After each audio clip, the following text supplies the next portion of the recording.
Владата денеска донесе мерки за заштеда на струјата до 15% за домаќинствата и компаниите, каде се предвидени препораки за државните институции конкретни задолженија кои мора да се почитуваат затоа што во спротивно ќе следуваат и санкции.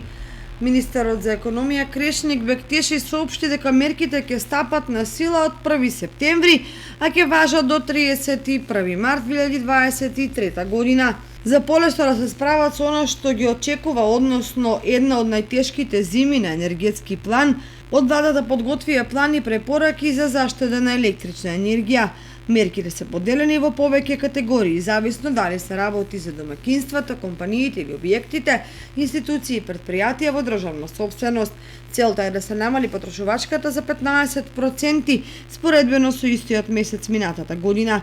Дел од мерките кои што ги воведе владата за заштеда на електрична енергија е исклучување на декоративното осветлување на фасадите на јавните објекти и културните споменици, гаснени сијалици кога има доволно дневна светлина, во сезона на ладење климите да се местат не пониско од 27 степени, а во сезона на грејење не повисоко од 20 степени, да се исклучуваат компјутерите по работата, редовно да се менуваат филтрите на грејните тела и климауредите, да се принтаат само потребните материјали, да се заменат прозорците за енергетски ефикасни, се само дел од препораките кои важат исклучиво за државните институции.